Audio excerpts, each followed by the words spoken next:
저희 교회가 지금 한 10월 23일 날 5천여 교회 7천여 명의 목사님들과 함께한 한국교회 섬김의 날, 지금 그 은혜의 여진이랄까, 은혜의 그 낙수랄까 계속 이어지고 있습니다. 하나님께 모든 영광을 올려드립니다. 오늘은 366명의 우리 성도들이 학습과 세례를 받습니다.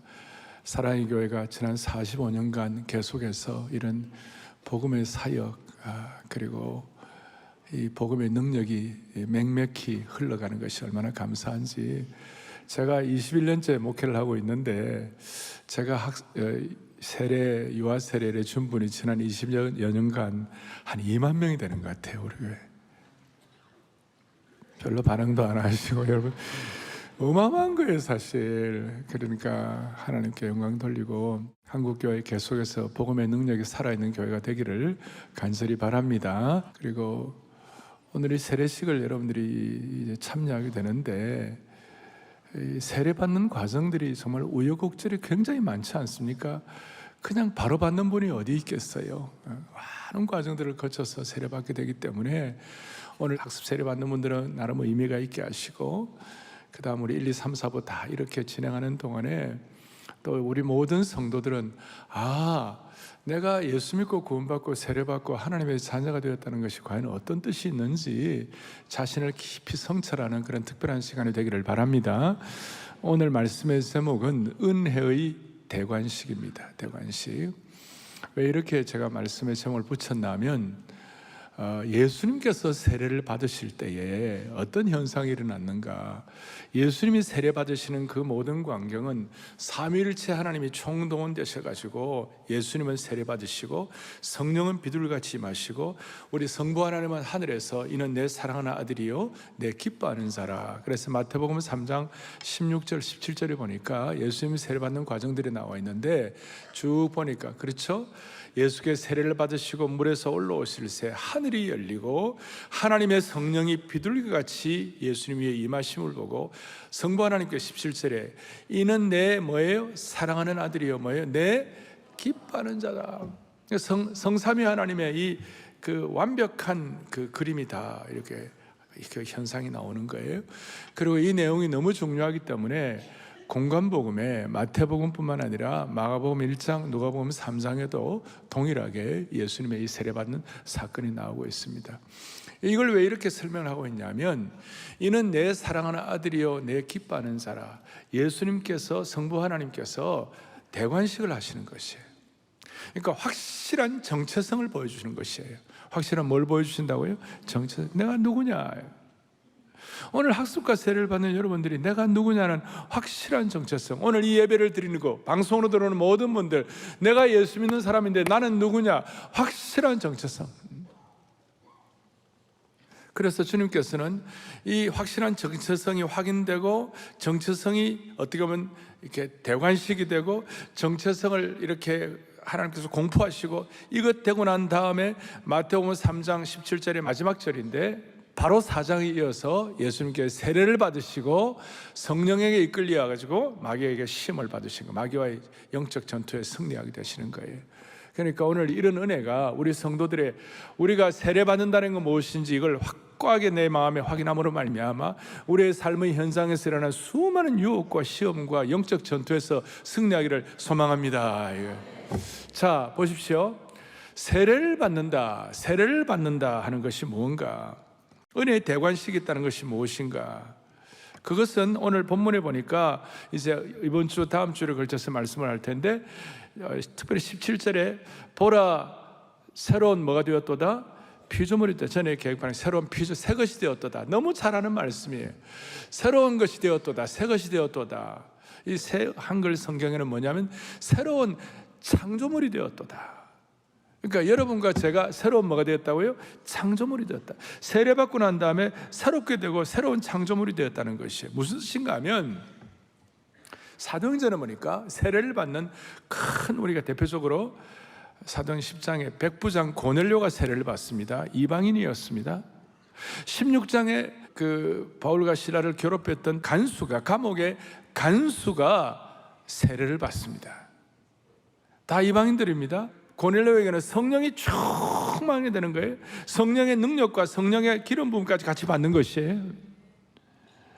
그러니까 세례 받을 때 성령 세례까지 같이 받는 거예요. 성령 능력도 같이 받는 거예요.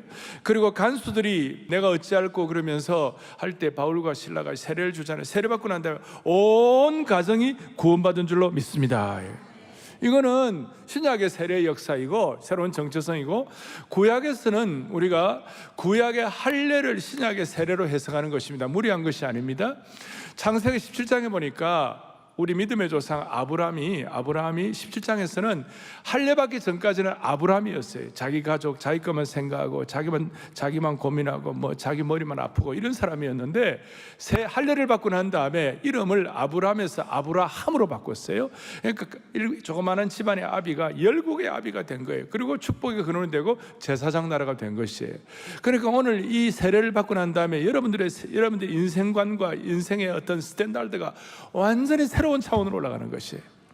그리고 오늘 이 예배에 참석하시 세례받은 모든 분들도 동일한 차원, 다시 한번 내 가정만 쫄쫄쫄 이렇게 하다가 하나님 나라 전체를 바라보는 새로운 눈을 들게 하신 주님을 찬양하는 것이에요.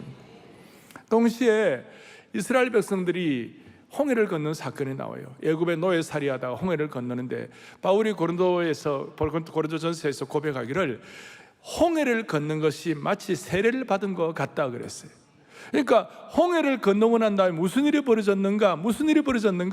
노예살이하던, 노예 근성 갖고 노예살이하던 그런 사람이 하나님 나라의 새로운 언약의 백성이 된 것이에요. 어마어마한 새로운 변화가 되는 것이에요. 오늘 이 은혜가 우리 온 성도들에게 넘치기를 바라는 것입니다. 특별히 오늘 이 말씀을 기록한 바울 사도는 살인 주동자였잖아요. 살인 주동자였던 바울 사도가 오늘 이제 마상에서 거꾸로져 가지고 예수님 만나고 난 다음에 그가 세례를 받고 무슨 일이 벌어졌냐? 눈에서 비늘이 떨어져 나가고, 그리고 복음의 역사에 놀랍게 쓰임한 사도와 복음 선포자가 된 줄로 믿습니다. 그러니까 세례를 받기 전에는 그 눈에 비늘이 떨어지지 않는 거예요. 가치관이 바뀌지 않는 거예요. 세례 받고 난 다음에 완전하게 가치관이 바뀌게 된 것이에요. 오늘 우리 온 예배를 드린 여러분과 제 눈에서 이 엉터리 비늘들이 다 떨어져 나가기를 바라는 것이에요. 그리고 난 다음에 이 세례에 대해서 갈라디아서 3장 27절에 놀라운 말씀을 하고 있는데 뭐라고 설명하느냐? 다 같이요. 누구든지 그리스도와 합하기 위하여 세례를 받은 자는 뭡니까? 할렐루야. 세례를 받고 난 다음에 뭘 입었다고요? 그리스도로 옷 입었다. 그리스도로 옷 입었다는 것은 새로운 옷을 입었다는, 새로운 신분이 되었다, 그런 뜻이에요. 죄의 더러운 옷을 벗고 새로운 신분이 되었다. 마치 죄의 더러운 옷을 입고 떠돌던 영적 거지가 하루아침에 그리스도의 예복을 입음으로 말미암아 하나님 나라 왕자의 정체성을 갖게 된 것이다, 이 말이에요. 예를 들어서 여러분들 역사적으로 황제나 왕이 즉위식을 할 때 황제의 대례복, 황제의 옷을 입습니다. 로마 같은 경우는 황제의 옷을 상징하는 색깔이 퍼플, 이 보라색이었습니다. 그리고 그 보라색은 왕족이나 고위 귀족들의 의복이 되었습니다. 왜냐하면 이 보라색 염료를 얻는 것은 굉장히 과정이 매우 어려웠고 비용이 많이 들었습니다. 그래서 사도행전에 보니까 여러분 빌립보 교회 개척의 어떤 창립 멤버였던 자주 장사 루디아 들어보셨습니까? 그 자주 염료 장사예요. 그러니까 이 여인이 어마어마한 그 당시에 여류 사업가였어요. 그리고 그런 여인이 세례받고 와장창 깨지고 변화가 되어가지고 유럽 교회의 문을 열고 유럽 교회의 강력한 초대교회에 뒷받침을 할 수 있는 하나님의 사람이 된 줄로 믿으시기 바라는 것이. 자주장사, 그만큼 그 염료값이 비싼 것처럼 우리가 예수 그리스도로 옷을 입으려면 예수님께서 십자가에 죽으시는 엄청난 희생이 따랐다, 이 말이에요. 하늘의 황태자께서 십자가의 자기 희생을 통하여 자주 옷 정도의 비용이 정도가 아니라 어마어마한 값을 치루었다, 이 말이에요. 스가랴 우리가 3장에 우리가 읽으면서 그런 거 있었잖아요. 대제사장 여호수아가 마귀에게 참소를 당하는 것이, 너 왜 더러운 옷 입고, 너 더러운 옷 입어가지고 자격이 없다, 이런 식으로 마귀가 참소를 하니까 하나님께서 아니야, 그 대제사장 여호수아가 더러운 옷을 벗기고 아름다운 예복을 주시고 정결의 관을 씌워 주신 것입니다. 자, 오늘 제가 신구약 전체를 통틀어서 세례받는 것이 뭐냐, 새로운 옷을 입는 것이 무엇이냐, 우리가 세례받고 난 다음에 어떤 정체성을 갖게 되었는가, 이걸 가지고 우리의 삶의 역사에서 어떻게 매일매일 삶의 현재 승리하게 될 것인가, 이제 한 가지만 오늘 적용을 하겠어요. 오늘 본문에 있습니다. 뭐라고 나와 있습니까? 14절에 보니까 14절에 자, 한 사람이 모든 사람을 대신하여 뭡니까? 죽었은즉, 그 나오는데 우리가 어떤 식으로 우리가 남은 인생을 세례받은 자로 살아야 할 것인가, 오늘하고 다음 주에 걸쳐서 말씀을 드릴 텐데 오늘 한 가지만 하겠어요. 은혜의 대관식을 한 사람은 자기 자신에 대해서는 장례식을 치러야 되는 거예요. 장례식 얘기하니까 벌써 안 좋아하시네요. 자, 은혜의 대관식을 한 사람은 자기 자신에 대해서 뭘 해야 한다고요? 장례식을 치러야 돼요. 이건 제 얘기가 아니고 한 사람이 모든 사람을 위하여 대신하여 죽었은즉, 그 다음 모든 사람이 뭡니까? 죽은 것이라. 좀 더 구체적으로 설명을 하면 로마서 6장 3절 4절에서 자, 같이 우리 읽겠습니다. 그의 죽으심과 합하여 세례 받을 줄을 알지 못하는, 받은 줄을 같이요, 세례를 받음으로 그와 함께 장사되었나니. 오늘 우리가 하나님이 너는 내 사랑하는 아들이여 내 기뻐하는 자라 이렇게 하면서 우리에게 세례를 주시는데, 이 은혜의 대관식을 한 사람은 첫째 해야 할 것이 뭐냐? 반드시 장례식을 치러야 되는 거예요. 내 자아에 대한 장례식을 치러야 되는 거예요. 내 자아, 그 다음에 자기가 펄펄 살아있는 것, 자아에 대한 장례식을 처리하고 자기를 부인하고 또 우리도 모르게 뭐 섭섭하고 이런 거 좀 뭐 하면 공로의식, 그거 처리하고 공로식 대신에 은혜의식으로 자아를 처리하고 자기를 부인하고, 그 다음에 우리가 염소처럼 내가 뭐 안 했냐고 맨날 들여받고 그런 사람이 순한 양처럼 내가 뭘 그걸 했느냐고 그런 식으로 겸손하게 나가는 양처럼, 그러니까 염소의 상태를 처리하고 공로의식을 처리하고 그 다음에 옛 자아를 처리하고 자기 죽음을 선언하는 것이에요. 더 구체적으로 말하면 우리가 중독되어 있는 모든 것으로부터 장례식을 해야 되는 거예요. 예를 들어서 게임, 쇼핑, 홈쇼핑, 음식, 유튜브, 미움, 질투, 배신감 등 나를 얽매어서 컨트롤하려고 하는 것부터 장례식을 해야 하는 것이에요. 우리가 취미로 어떤 것을 좋아하고 뭐 이렇게 귀하게 생각하고 하는 그건 it's okay. 그런데 여러분 그 취미 생활 이런 것이 여러분들을 지배한다면, 영어로 말하면 addiction, 중독해 한다면 그 중독해 하는 것으로부터 자기 죽음을 선언하고 해방을 받아야만 하는 것이에요. 자기 죽음을. 옛 사람이 죽고 새 사람, 새로운 정체성을 가졌다는 것은, 세례를 받음으로 말미암아 그와 함께 장사되었다는 것은 내 자아에 대한 죽음을 선포하고 새로운 자아, 은혜의식, 이렇게 우리가 새롭게 되어가는 것인데, 이게 얼마나 중요한가 하면, 여러분 이제 연말이 다가오잖아요. 그러니까 자신 한번 돌아보는 것이에요. 자아가 죽는 것이 얼마나 중요한가. 지난주에 세계적으로 유명한 여배우가 명대사를 했어요. 내 인생이 왜 이래 우울하지? 나의 탁월함은 어디 간 거야? 만사가 왜 이래 우울하지? 나의 탁월함은 어디 간 거야? 쉽게 말하면 내 인생의 의미는 어디에 있는가? 그래갖고 막 자기 뭐 자아를 막 찾아 헤매고 막 그래 하는데, 여러분 그 아무리 해봐야 처음 조금 되는지 모르지만 결국은 허무하고 결국은 힘들 거예요. 왜냐하면 내 인생이 왜 이래 우울하지 한 이유가 뭐예요? 자기를 바라보기 때문에 우울한 거예요. 나 자신에게 집중하니까 우울한 거예요. 여러분 이거는 너무 중요한 거예요. 오늘 세례받는 분들뿐만 아니라 온 교우들 깊이 생각하셔야 되는 거예요. 저도 그렇고 여러분들도 그렇고, 내 자아를 바라보고 내 자신을 바라보고 계속 나를 집중하는 동안은 여러분의 인생은 우울하게 되어 있는 것이에요. 이건요 하나님의 창조 섭리예요. 그러니까 내 하나님의 창조 섭리는 좀 깊이 들어. 하나님의 창조 코드는 뭐냐면, 여러분과 제가 자기만을 바라보고 자아에 몰두하고 자신에 대해서 막 이렇게 집중하는 한 여러분들의 인생은, 남은 인생은 우울하게 돼 있어요. 내가 명대사 다시 얘기할게요. 내 인생 왜 이래 우울하지? 만사가 왜 이래 우울한 거야? 내 탁월함은 어디 간 거야? 내 삶의 의미는 어디 있는 거야? 여러분, 진짜 삶의 의미는 내 자아가 죽고 자아에 대한 장례식을 하고 주님께 집중해야 되는 것이에요. 누가 그래? 공자가 죽어야 나라가 산다. 아니에요. 자아가 죽어야 내가 사는 거예요. 제가 이 얘기하면, 그렇지, 우리 남편의 자아가 죽어야지, 내 아내의 자아가 죽어야지. 여러분, 다른 길이 없어요. 하나님은 하나님 중심으로 창조를 한 거예요. 그리고 하나님 중심으로 우리가 살도록 만들어 주신 거예요. 그리고 하나님을 집중하도록 만들어 주신 거예요. 근데 나를 집중하고 사는 한 나는 계속 우울할 거예요. 메마른 인생 가운데서도 하나님을 집중하고 살면 내 삶은 다시 청청한 시절을 쫓아 과실을 맺는 그런 삶이 오게 되어 있는 것이에요. 그리고 나를 집중하는 한 내 인생의 탁월함, 그건 별로 안 나타나고, 하나님을 집중하는 한 하나님이 주신 은혜의 탁월함이 우리 앞에 펼쳐지게 되어 있는 것이에요. 그래서 나만 바라보는 것을 장례식하고 하나님 바라보는 것을 살려야 되는 줄로 믿습니다.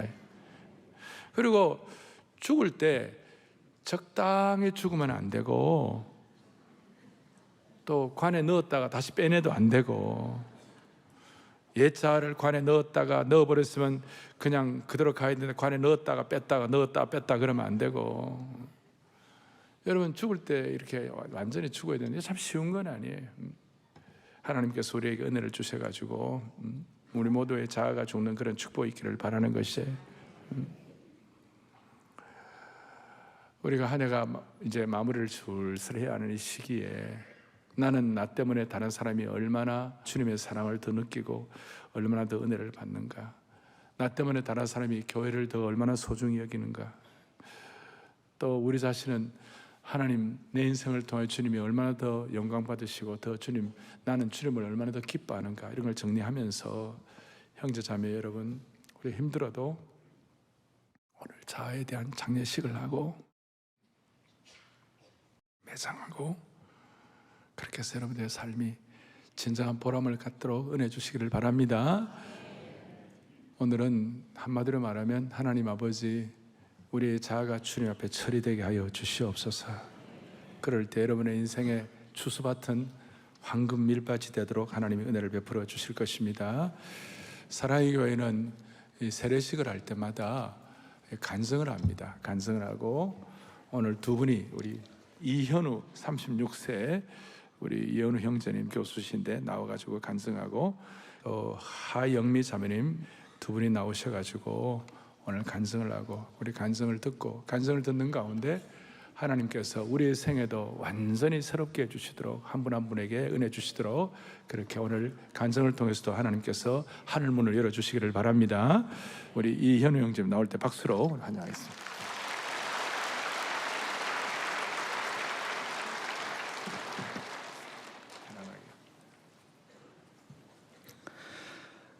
저의 친가는 대대로 독실한 천주교 집안이었습니다.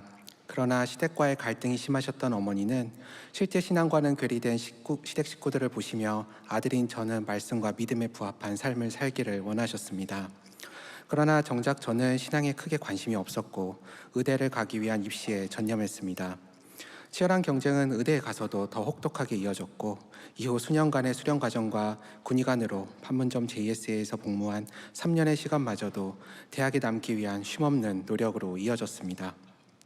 지독한 노력과 열심을 다해 목표에 전념했고, 의사로서의 인정과 학문적 성취라는 제1의 목적에 집중했습니다.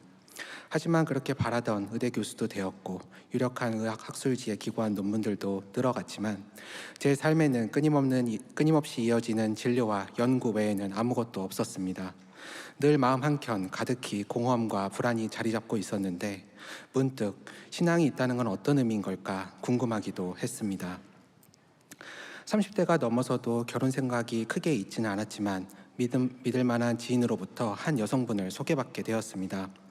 대화를 통해 그 여성분은 순수한 생각과 정직한 가치관을 가지고 있는 좋은 사람이라는 인상을 받았습니다. 만날 때부터 호감이 생겼던 그 여성분은 다만 뭐랄까, 아니 조금 많이 특이했습니다.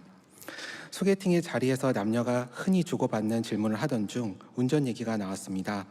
그녀는 자신의 승용차에 이름을 붙여줬는데 그 이름이 사명이라고 했습니다. 사명? 미션? 설마 내가 아는 그 의미인가? 했는데 정말 그 의미였습니다. 호감 가득했던 제 마음에 불안감이 살짝 일며 이분 뭐지? 머리가 복잡해졌습니다. 점심 메뉴로 냉면 얘기를 하던 중 그녀는 조부모님들의 고향이 북한이라는 이야기를 하며 뜬금없이 저도 언젠간 북한을 위해 일하고 북한의 교회를 세우는 데 보탬이 되고 싶어요 라고 말했습니다. 그녀는 본인 삶의 중심과 선택에는 십자가와 예수 그리스도께서 계시다는 얘기를 했습니다. 그런데 좀 전까지 이분 뭐지? 했던 제 생각은 어느새 그녀의 모습이 싫지 않고 뭐랄까 조금 사랑스러워 보였습니다. 그 말을 들으니 그녀가 처음 볼 때보다도 더 예뻐 보였습니다. 그녀가 지금 제 간증을 이 자리에서 함께 듣고 있기 때문에 하는 말은 아닙니다. 물론 지금도 예쁘지만 그때 정말 아름다운 사람이라고 느꼈던 것 같습니다. 그렇게 소개팅 이후 몇 번의 만남을 이어가던 중 그녀는 본인이 다니는 교회에 한번 같이 가보지 않겠냐고 했습니다. 그렇게 2019년 12월 20일 저는 사랑의 교회 안아주심의 본당에 처음 와보게 되었습니다. 천주교와 다른 교회 예배가 낯설기도 했지만 예배를 드리던 중 어느새 저는 마음속으로 예수님, 제가 예수님 앞에 오기까지 오랜 시간이 걸렸습니다. 부디 저를 붙잡아 주시고 놓지 말아 주세요. 이렇게 기도하고 있었습니다. 그로부터 약 한 달이 지난 어느 날 정신을 차려보니 저는 언약체플 결혼예배 신청서에 사인을 하고 있었습니다. 사람은 적어도 4개월은 만나봐야 한다는 저의 평소 신념이 무색하게 결혼 준비는 엄청난 속도로 진행되었습니다. 제 아내뿐만 아니라 장인어른, 장모님, 처형부부 모두 사랑의 교회를 다니셨는데 주중에 모든 에너지를 쏟고 주말에는 종일 잠을 자는 것이 저의 삶의 루틴이었으나 매 주일마다 교회에 나가는 놀라운 변화가 생겼고 물 흐르듯 신앙생활이 시작되었습니다. 이제는 알 사람만 알도다는 오정현 담임 목사님이 하시는 말씀의 뜻도 알아듣는 수준이 되었습니다. 무엇보다 담임 목사님의 설교 말씀을 통해 그간 천주교에서 막연하게 생각했던 성경관과 죄와 마리아에 대한 숭배 문제, 구원과 성찬의 올바른 관점을 예수님의 복음을 통해 온전히 새롭게 이해하게 되었습니다. 사실 저희 부부는 결혼 전부터 아이를 갖지 않기로 결심한 소위 말하는 딩크 부부였습니다. 나름 이유가 있었습니다. 저보다 7살 어린 제 여동생은 ADHD 증상으로 어린 시절부터 발달과 성장의 어려움을 겪었고 무엇보다 여동생을 평생 케어해 오신 어머니의 수고를 옆에서 목격했기 때문입니다. 산부인과 의사였던 아내도 많은 사례를 보아오면서 모든 임신과 출산이 해피엔딩으로 끝나지 않는다는 것을 오히려 너무 잘 알아서인지 출산과 육아에 대한 마음이 없다고 했습니다. 그러나 저희는 결혼 후 함께 사랑의 교회 예배를 드리며 말씀을 듣고 기도하던 중 우리의 생각이 교만한 것이었다는 것을 깨닫고 회개하게 되었으며 한 번의 유산을 넘어 하나님께서 주신 사랑스러운 딸을 올해 7월에 만나게 되었습니다. 아직 초보 부모이지만 아빠가 되어보니 독생자 예수님을 내어주신 놀라운 하나님의 사랑이 마음에 와닿습니다. 저희 딸이 태어난 순간 그 아이를 마주하며 이제 이 아이를 위해 내가 못할 것이 없고 기꺼이 대신 죽을 수도 있다는 것을 경험했기 때문입니다. 그리고 이 놀라운 생명의 탄생을 목도하면서 에베소서 2장 1절 말씀 그대로 허물과 죄로 죽었던, 그래서 아무 희망도 소망도 꿈꿀 수 없었던 인간의 비참함을 참아두고 볼 수 없어 친히 인간이 되어 죄의 문제를 십자가에서 대속하시고 부활하신 예수님의 사랑을 실존적으로 깨닫게 되었습니다. 저는 이제야 비로소 예수님은 사랑이 많으신 분이 아니라 사랑 그 자체이심을 깨달았습니다. 이제 저희 부부는 하나님 앞에 새롭게 다짐하며 살아가고 있습니다.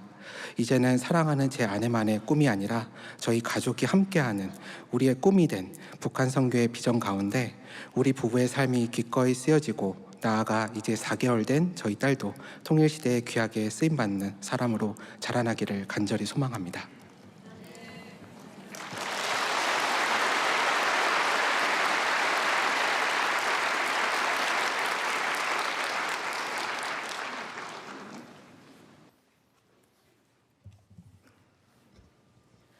저는 42년간 교회를 다녀본 적이 없습니다. 그러던 중 저희 아이들과 같은 나이 아이들의 부모이기도 한 분과 교제를 하게 되었습니다. 그분을 보며 참 신기하다 감탄했습니다. 그분은 도덕적이고 가족을 위해 헌신하는 지고지순한 삶을 살고 있었습니다. 부부 사이 또한 더할 나위 없이 좋았습니다. 그 부부는 저를 위해서라면 기꺼이 시간을 냈습니다. 잔머리를 굴리며 적당히 대충 살고 있는 저와는 달랐습니다. 나이가 들어가면서 삶의 바른 방향을 정하고 인성이 멋진 사람, 세상을 의연하게 사는 사람이 되고 싶었는데 그 답이 성경에 있는 것 같았습니다. 성경에 대해 알고 싶어하는 저를 위해 그분은 다락방에 저를 연결해 주었습니다. 나중에 그분이 교회에서 순장이요, 그 남편도 순장으로 불린다는 사실을 알게 되었습니다. 그 무렵 제 아들은 큰 병원을 가야 했습니다. 중3 때 2차 병원에서 수술을 받았는데 수술 부위가 잘 아물지 않았습니다. 날마다 병변을 살피고 약을 발라주었지만 잘 낫지 않았습니다. 낫겠거니 하면서 다니던 병원을 계속 다녔지만 병보다는 아들의 학업에 더 집중했습니다. 그렇게 2년의 시간이 흘렀습니다. 큰 병원으로 옮기면서 엄마인 제 자신을 용서할 수 없었습니다. 그때 걸려온 순장님의 전화에 친정 엄마에게도 말하지 못한 속마음을 이야기하면서 펑펑 울었습니다. 그때만 해도 어색해서 다락방에선 말수가 적었는데 그 어려운 순간에 제 이야기를 들어주고 제 손을 잡아준 순장님이 그렇게 감사할 수 없었습니다. 다락방 식구들은 모일 때마다 제 아들을 위해서 기도해 주었습니다. 저는 빚을 진 마음이었습니다. 이 일을 계기로 다락방만 참석하던 저는 사랑의 교회에 등록을 했습니다. 다행히 아들은 병명을 찾았고 잘 치료되었습니다. 지금까지도 잘 관리하면서 살고 있습니다. 모두 다 하나님 은혜입니다. 저는 다시 태어난 것 같았습니다. 더 흥미를 갖고 다락방에서 참여했습니다. 세상을 처음 알아가는 호기심이 많은 아이처럼 계속 질문을 했고 성경에 대해 즐거운 대화를 나누었습니다. 남편은 다락방 참여하고 온 저에게 자주 오늘 뭐 배웠어? 묻곤 했습니다. 처음에 제대로 설명을 할 수 없었습니다. 다락방을 계속하다 보니 감사, 순종, 헌신, 희생, 은혜란 단어가 제 삶에 침투되었습니다. 다락방 교제에서 담임 목사님의 말씀, 심지어 말투까지도 느껴지고 말씀이 생활화되고 있었습니다. 요즘은 남편에게 핵심 단어로 제법 설명을 합니다. 오늘의 핵심은 내가 은혜를 담아낼 충분한 그릇이 되어야 하고 그 은혜의 그릇에서 나온 나의 말과 행동이 오빠를 살린대. 같이 교회 가자 라고 말이죠. 다락방과 함께 특세는 저의 또 다른 신앙의 기둥이 되었습니다. 첫 특세는 만나 안 만나 보자 하는 마음으로 참석했고 두 번째는 이보다 나은 마음으로 2023년 세 번째 특세는 제 발로 벌떡 일어나 사모하고 기대하는 마음으로 참석했습니다.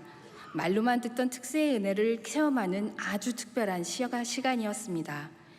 주일에 나와 평일에 내가 분리되었었는데 점점 이 벽이 합쳐지고 있는 것 같습니다. 전에는 교회 다니는 것을 티도 안 냈지만 지금은 교회 다니니까 좋다 말합니다. 그러나 아직 저의 가족은 아무도 교회를 다니지 않습니다. 하지만 식구들에게도 예수님 사랑의 손길이 닿고 있음을 느낍니다. 지금 이 자리에서 저의 이 간증을 듣고 있을 남편, 두 아들들에게 예수님의 십자가 복음이 들려지길 간절히 소망합니다. 주님을 향해 자꾸 달려가는 저의 마음은 이젠 숨기기 어렵습니다. 계속 주님을 의지하고 주님과 함께 숨 쉬겠습니다. 매일매일 저에게 주신 소명대로 주님과 함께 열심히 살아낼 것입니다.